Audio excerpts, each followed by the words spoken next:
প্রধানমন্ত্রী নির্বাচিত হওয়ার পর ১২ মে সকালে প্রথম ঢাকা বিশ্ববিদ্যালয়ে আসেন তারেক রহমান। বিশ্ববিদ্যালয়ের নওয়াব আলী চৌধুরী সিনেট ভবনে transforming higher education in Bangladesh roadmap to sustainable excellency শীর্ষক কর্মশালার উদ্বোধন করেন তিনি। এ সময় বিশ্ববিদ্যালয়গুলোকে গবেষণা ও উদ্ভাবনের দিকে মনোযোগী হওয়ার আহ্বান জানান প্রধানমন্ত্রী। র্যাঙ্কিং ক্ষেত্রে সাধারণত গবেষণা, প্রকাশনা, পাবলিকেশন, সাইটেশন এবং উদ্ভাবন এই বিষয়গুলোকে মনে হয় বেশি গুরুত্ব দেওয়া হয়। সেই ক্ষেত্রে আমাদের অবস্থান কোথায়, এই বিষয়গুলো নিয়ে আমাদের শিক্ষাবিদগণ নিশ্চয়ই আরও চিন্তা ভাবনা করবেন। শুধু পুঁথিগত শিক্ষায় নয়, বিশ্ববিদ্যালয় গবেষণা এবং উদ্ভাবনের দিকে মনোযোগ না দিলে মনে হয় প্রতিযোগিতামূলক বিশ্বে আমাদের টিকে থাকা কিছুটা হলেও কষ্টসাধ্য হয়ে পড়বে। তারেক রহমান বলেন, একবিংশ শতাব্দীতে আমাদের বিশ্ববিদ্যালয়গুলোর অবস্থান এখনও প্রত্যাশিত উচ্চতায় পৌঁছাতে পারেনি। বিশ্ববিদ্যালয়গুলো গবেষণা ও উদ্ভাবনের দিকে মনোযোগ না দিলে প্রতিযোগিতামূলক বিশ্বে আমাদের টিকে থাকা কষ্টকর হয়ে পড়বে বলেও উল্লেখ করেন তিনি। খুব সম্মত বাস্তবতা হচ্ছে, একবিংশ শতাব্দীতে শিক্ষা, গবেষণা এবং জ্ঞানের উৎকর্ষ অর্জনের ক্ষেত্রে বিখ্যাত বিশ্ববিদ্যালয়ের র্যাঙ্কিংয়ে আমাদের বিশ্ববিদ্যালয়ের অবস্থান এখনো মনে হয় প্রত্যাশিত উচ্চতায় পৌঁছতে পারেনি।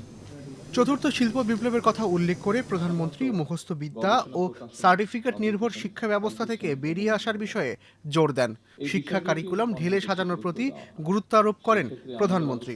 তিনি বলেন, শিক্ষা অর্জনের পাশাপাশি দক্ষতা অর্জন করতে না পারায় শিক্ষিতদের মধ্যে বেকারত্বের হার বেশির অন্যতম কারণ।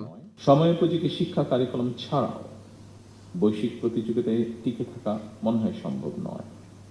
এই কারণেই বর্তমান সরকার একাডেমিক সিলেবাসকে সময় উপযোগী করার কাজ এর ভিতরেই হাতে নিয়েছে। শিক্ষা কেবল স্কুল, কলেজ কিংবা বিশ্ববিদ্যালয় গণ্ডিতেই সীমাবদ্ধ নয়। বর্তমানে জ্ঞান চর্চা কেবল একটি নির্দিষ্ট বিষয়ে আবদ্ধ নয়, বরং আমরা দেখি ডাটা সায়েন্স সাথে বায়োলজি বা ইঞ্জিনিয়ারিং এর সাথে হয়তো সমাজ বিজ্ঞান এর একটা বন্ধন রয়েছে। এই সংযোগের ফলে জ্ঞানের সীমানা প্রতিনিয়ত প্রসারিত এবং গতিশীল হচ্ছে, এবং এই পরিবর্তনের গতি প্রকৃতির সঙ্গে আমাদের নিবিড় সম্পর্ক থাকা অবশ্যই জরুরি বর্তমান অবস্থায়। উচ্চ শিক্ষা ব্যবস্থাকে সময় উপযোগী করতে বর্তমান সরকার অ্যাপ্রেন্টিসশিপ, ইন্টার্নশিপ ও ইন্ডাস্ট্রি একাডেমিয়া বিষয়ে সহযোগিতা বাড়াতে কার্যকর পদক্ষেপ গ্রহণ করেছে বলে উল্লেখ করেন তারেক রহমান।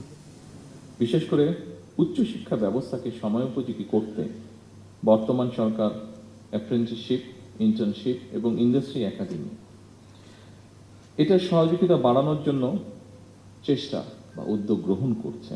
প্রাথমিকভাবে বিভাগীয় শহরগুলোতে অবস্থিত বিশ্ববিদ্যালয়ের সঙ্গে স্থানীয় শিক্ষা ও ব্যবসা প্রতিষ্ঠানের সম্পর্ক স্থাপন করার এই কার্যক্রম শুরু করার উদ্যোগ সরকার নিচ্ছে, যার ফলে আমরা মনে করি শিক্ষার্থীগণ পুঁথিগত বিদ্যা অর্জনের পাশাপাশি হাতে কলমে শিক্ষা লাভ করে শিক্ষার্থী অবস্থাতেই কর্মদক্ষতা অর্জন করতে সক্ষম হবেন।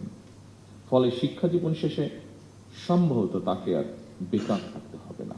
অনুষ্ঠানে প্রধানমন্ত্রীকে বিশ্ববিদ্যালয় মঞ্জুরি কমিশনে ক্রেস্ট উপহার দেন কমিশনের চেয়ারম্যান অধ্যাপক ডক্টর মামুন আহমেদ।